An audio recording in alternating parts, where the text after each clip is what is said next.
Hey friends, I just came across a really good article in Substack, and maybe I should go in a different room. And it's by Joseph Lustica. I probably said that wrong, and forgive me if you don't want me reading this online, but I thought it was so good I just thought I'd read it live on Facebook. And this is a big problem in our current world that we live in, because I have so many people in my life that are like, Laura, you need to follow the law. And I ask them, what does that mean? What do you mean by that? What do you consider law? Because it's supposed to be the Constitution. The Constitution is the highest law of the land, and it's based on common law, actually. So I'm just going to read this article, and it's called Why Police, Legislators, and Judges No Longer Follow the Constitution. I think it's obvious. We all know that that's true. We all know that there's something going on. There's some kind of game that they're doing, pulling the wool over our eyes, and we just are trying to figure it out, you know? I'll turn my camera around and just show you. Why police, legislators, and judges no longer follow the Constitution. There's the author, December 17th of 2025. So, the Constitution, it's not complicated. If you haven't sat down and read it, you need to. It's not complicated, it's not vague, and it's not optional. Yet today, the people tasked with enforcing, writing, and interpreting law routinely act as if it were just a suggestion instead of the supreme law of the land. This didn't happen by accident. The Constitution is a limitation on government, not a tool of government. The first misunderstanding is foundational. The Constitution was written to restrain government, not empower it. It does not grant rights to the people. It recognizes rights that already exists, human rights that are not granted to us by the government. It's granted to us inherently by our Creator. I'm adding my own commentary, by the way, and forbids government from violating them. Police are supposed to enforce law within constitutional limits. Do they? Legislators are supposed to write laws consistent with constitutional authority. Do they? Judges are supposed to strike down anything that violates it. Do they? I would say all those questions, absolutely not. But that is not what we see today. What we see instead is government treating the Constitution as an inconvenience that must be interpreted around rather than obeyed. Legislators, they write laws that they have no authority to write. Most statutes enforced today, especially our own Constitution, by the way, our own Utah Constitution where I am, is phenomenal. It's probably even better than the United States Constitution. And do our legislators write laws with that in mind? Not even close. Not even close. I don't even think they read it. Some of them might. So most statutes enforced today were never authorized by the Constitution. Oh, definitely not. Licensing schemes, administrative penalties, regulatory crimes, and civil forfeiture systems are passed without constitutional analysis, public disclosure, or consent. Legislators no longer ask these three things. Where is this power delegated? 2, does this infringe on a protected right? No, they do not. 3, does this violate due process or equal protection? Nope. They only ask these three things. Can we enforce it? Can we fund it? And will the courts uphold it? The courts.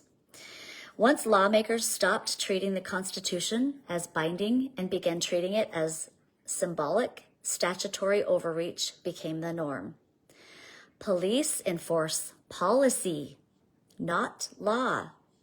Police officers swear an oath to the Constitution. Here's the irony, guys, but are trained to enforce policy, codes, and revenue systems, not constitutional laws. And do you find it interesting, too, that there are special attorneys that are constitutional attorneys? Shouldn't all attorneys be constitutional attorneys? Like, hello, are we not thinking? So police officers are trained to enforce policy. They should be peace officers. They are not taught 4 things: the limits of probable cause, the difference between rights and privileges, the constitutional meaning of due process, and the prohibition against presuming guilt or status. They are taught these 4 things. Compliance, command presence, so intimidation, administrative enforcement, we're doing the bidding of our boss, and 4, revenue collection disguised as public safety. Duh, we all know this, you guys. This is why police routinely enforce laws that violate constitutional protections. They don't care about the Constitution, even though they swear an oath to it. They couldn't care less. Not because they are malicious, I don't think they're bad people, but because the system no longer trains them to recognize constitutional boundaries. They're just a cog in the wheel doing their job. Judges protect the system, not the Constitution. Judges are the final gatekeepers, and this is where the failure becomes undeniable. A judge who enforces an unconstitutional statute is not interpreting law. They are ignoring the supreme law in favor of convenience, precedent, or institutional pressure. Courts now operate, I'm going to just keep doing this, courts, because what we have is not, most of the courts aren't real courts. Courts now operate on assumptions. Here are the assumptions. That the statutes are valid, that they're constitutional, that statutes are valid unless challenged, that constitutional objections are arguments, not commands, that efficiency outweighs rights. Oh yeah. That administrative order outweighs justice. That too. Judges often avoid constitutional questions entirely. Yeah, they don't deal with it. They don't even... It's so embarrassing. I can't even imagine being in their shoes. They often avoid constitutional questions entirely, ruling on procedure or technicalities so that they don't have to confront unconstitutional authority. This is not judicial restraint. This is judicial abdication. They shouldn't have that title if that's what they're doing. The system depends on presumption, not consent. None of this works unless we, the people, accept it and have our tail between our legs like we almost all do. The modern legal system, I'm adding my own commentary, by the way, I did that last part. The modern legal system depends on presumptions. Yes, it does. 4 things. Presumed jurisdiction. You just assume they have authority over you, which 9 times out of 10, they don't. They don't. We're just trained to be such compliant little slaves. 2, presumed consent. That you consent and that you actually have a choice in the matter. 4, which, I get that one. 3, presumed obligation. And 4, presumed compliance. Yeah, that's true too. Very rarely is authority proven. Yeah. Very rarely is jurisdiction established on record. Very rarely are rights affirmatively protected against unless demanded. I mean, they put out this form that you have to sign, these rights. It doesn't mean anything. It's just a form to sign. The Constitution does not operate automatically. It operates only when the person being violated against invokes and enforces them. This is why we have to know the law, you guys. If you and I don't know the law, we're going to get our rights trampled all the time because we're just ignorant. We don't know, like I was several years ago. They don't operate on the Constitution. They don't operate on real law. They operate on the codes and the policies of their, frankly, corporation, their municipal corporation, for-profit corporation. Let me go back to the article. It operates only when invoked and enforced. And that is the truth most people are never told. The real issue is structural, not personal. I have nothing against personal, like people. This is a system. This is a system that has run wild, and we the people have let it because we're ignorant and we're lazy and we're apathetic and we like it. We just like to be comfortable. We like to get our night's rest and sleep, and we like to eat, and we like to watch on Netflix. You know what I'm saying? All these things are more important than actually doing this work. This is not about bad cops or evil judges. Nope. It is about a system that rewards obedience to process over obedience to principle. And you could input the political parties here as well. Police are promoted for compliance. Legislators are reelected for expansion. Judges are retained for efficiency, not for justice. No one is rewarded for enforcing constitutional limits. So the Constitution is sidelined, not because it failed, but because it works too well when it's applied. The Constitution still does work if enforced. The Constitution has not lost power.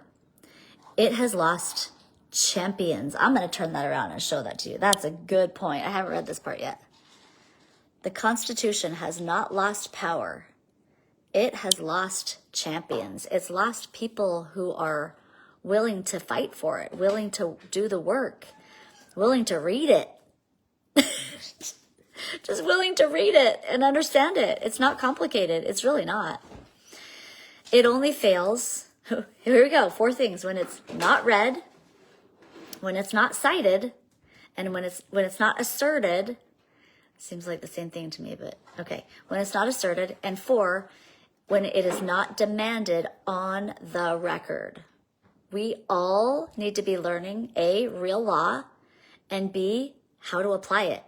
Because I guarantee you or your child or somebody that you love is going to have some kind of a court case or some kind of a violation of their rights. And if you like people and you want to help people, you should learn this stuff. We should all learn this stuff and help our children, help our loved ones, help our neighbors, help our community. We should love our neighbor enough to go to bat for them when their rights are being violated, and not to just ignore it and be like, well, I'm glad it's not me. That's what most people do. Oh, I'm glad it's not me. So Christ-like. The moment people stop assuming authority and start demanding proof, the system changes. Not through rebellion. We don't need to go protest on the streets, you guys. That doesn't do anything. Not through emotion. We just need to address facts. Facts, real law, cases, case law, real law, the Constitution. But through law, clarity, and record. That was always the design. So there it is. It was a good article. I feel like it could have gone even a lot deeper into a lot of things, but I like that it was short because most people can't handle a long article. So anyway, follow this guy. I don't know how to say his last name, but I've been following him for a while and his content's really good. Joseph Lustica. And I hope he doesn't mind me reading his article on my Facebook. But yeah, so I think you can look him up on Substack. So anyway, let me know if you have any thoughts about that. I heard St. George City. Well, can't really talk about it. So let me know if you have any questions about this. I just, for the umpteenth time, I'm going to plead to anybody watching this. Please just read it. It's not that long. Maybe I'll do a series. Maybe I'll do like a short videos, because I know we're all busy, where I just read it. How about that? How about if I just read the Constitution and, read a paragraph and talk about that paragraph? Because anybody can do it. Everything to me relates back to the vaccine topic, because I dug so deep. I went so deep down that rabbit hole that it's hard not to draw parallels. I see this as the same thing. Most people don't want to do the work that it takes to research that topic, because it's a lot of research. They don't want to even just get the inserts and read the ingredients and read the studies that were done to get FDA approval of those products.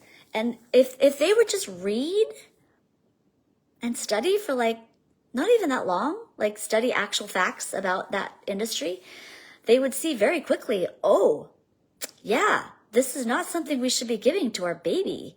Holy crap. So again, if people would just read the actual law, the highest law of the land, You wouldn't be telling me, you need to obey the law. What does that mean? Well-intended family member or friend. What does that mean? Look at the scriptures. Did he obey the law? Or did he actually disobey the law? What about Jesus?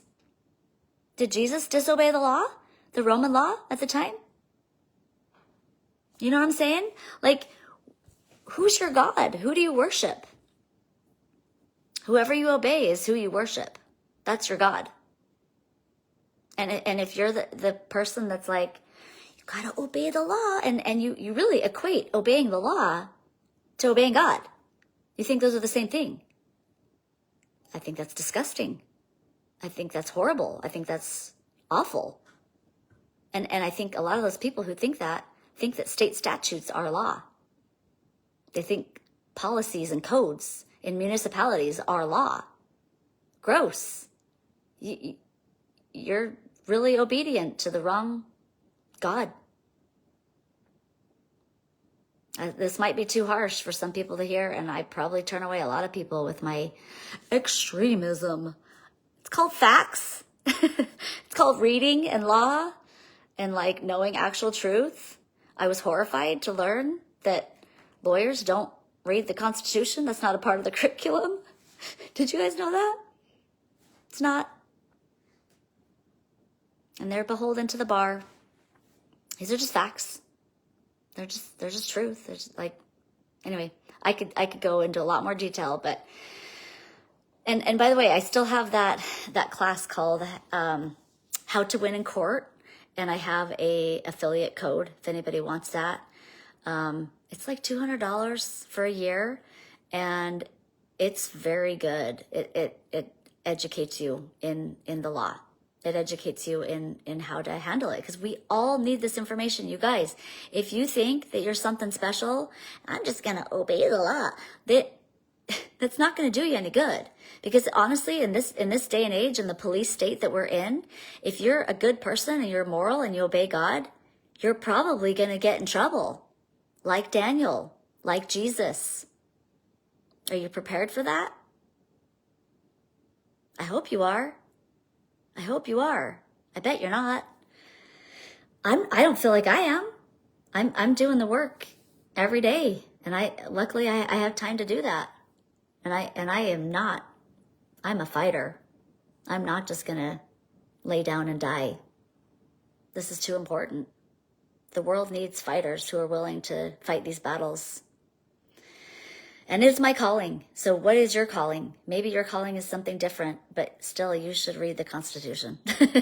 Whatever your calling is, I bet you have time to read the Constitution and understand the basics. So anyways, have a nice night. Sorry to keep you up a little late. I have 2 people watching. I just want to show you this beautiful, actually it's called a mandala behind me. My daughter used to draw these like kind of obsessively, or I don't know, she just loved drawing them, like at church and stuff. And she drew this at church one day, I think. And it was a little while later. I don't remember exactly the whole story, but I just remember saying, what if you drew that on our wall? That'd be so pretty up on just in the living room. And once we took down, this used to be a wall.